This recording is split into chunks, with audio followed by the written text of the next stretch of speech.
सबसे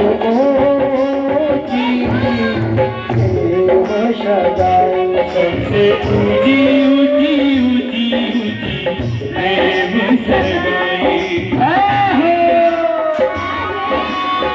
तालियों की सेवा करते हुए जय हो राधे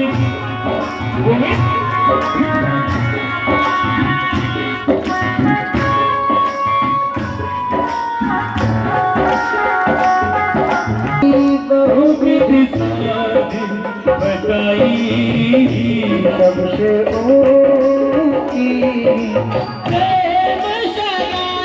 सबसे ऊंची ऊंची ऊंची ऊंची प्रेम सगाई। सबसे ऊंची प्रेम सगाई। सबसे ऊंची प्रेम सगाई।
राजसूयक युधिष्ठिर की राजसूयक युधिष्ठिर की राजसूयक युधिष्ठिर की राजसूयक युधिष्ठिर की तामे झूठ उठाई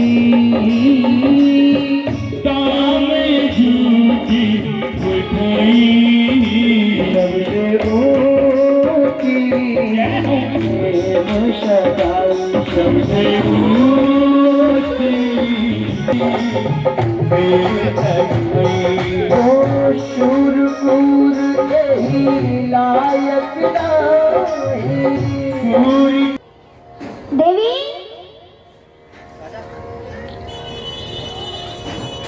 मेरे पास धन रूपी संपत्ति नहीं है, लेकिन मेरे पास तपस्या रूपी संपत्ति अवश्य है।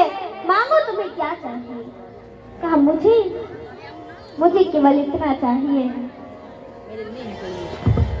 क्या? लेकिन देखो महाराज, अगर ये महल में रहेगी तो मैं इस महल में कदापि नहीं रहूंगी। मैं इस महल में कभी भी नहीं रहूंगी, समझ लेना। मैं उस महल में नहीं रहूंगी। अच्छा, आप महल में नहीं रहूंगी, ठीक है। और सुनीति को महल से बाहर निकाल दिया गया। सुनीति को महल से बाहर निकाल दिया गया और सुनीति को बड़ा कष्ट हुआ। लेकिन सुनीति एक छोटी सी कुटिया बना करके आराम से रहने लगी। सुनीति ने एक बालक को जन्म दिया, जिस बालक का नाम था ध्रुव।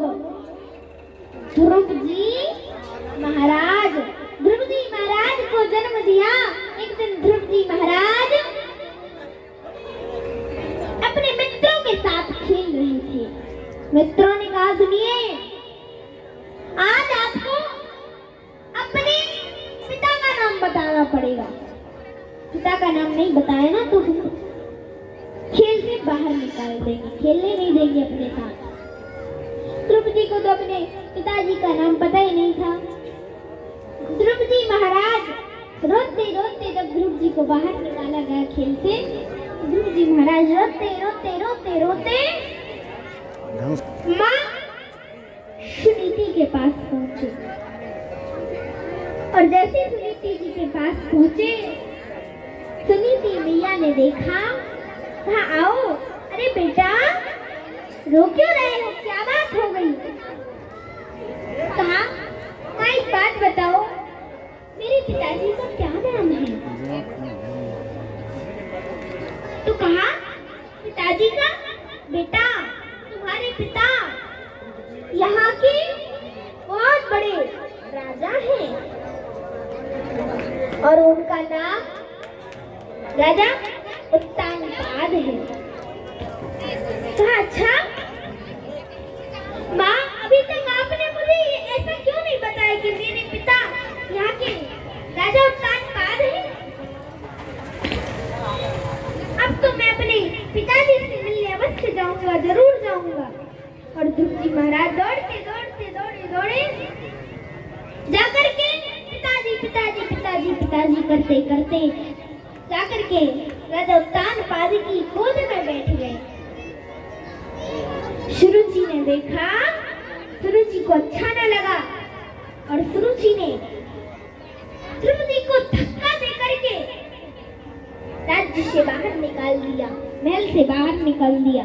कहा देखो निकल जाओ इस महल से बाहर, अगर तुम्हें इस राजगद्दी पर बैठना है तो जंगल जाओ, जंगल में जाकर के भजन करो, भजन करते करते करते करते तुम्हारी मृत्यु होगी। मृत्यु के बाद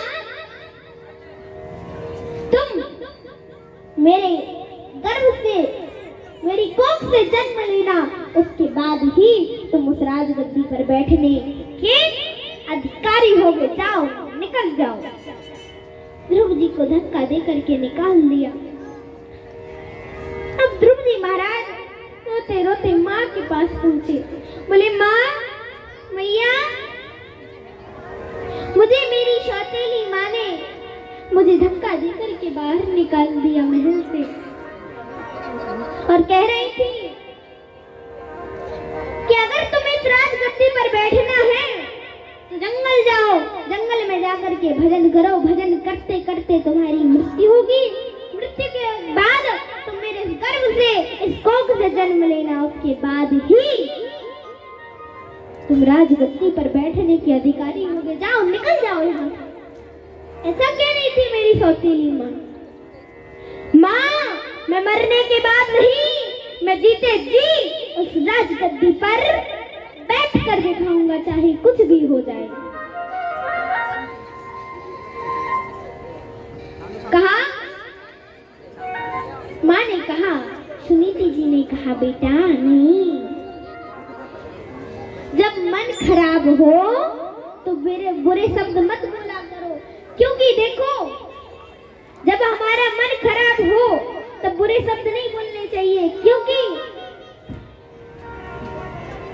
हमारे मन को बदलने के मौके, बुरी जिंदगी में हमारे इस मन को बदलने के मौके तो अनेक मिल जाएंगे, लेकिन उन शब्दों को बदलने के मौके कभी नहीं मिलेंगे। कहा बेटा ऐसे नहीं कहते, और देखो किसी के बारे में सब अमंगल नहीं सोचते बेटा। देखो माता पिता जो भी कहते हैं, माता पिता के सब कड़वे तो होते हैं लेकिन कल्याणकारी होते हैं। जैसे आप बीमार हो और डॉक्टर आकर के आपको कड़वी से कड़वी दवाई दे जाए, आप मुख में रखोगे और अंदर कर लोगे, पेट में कर लोगे पानी पी करके,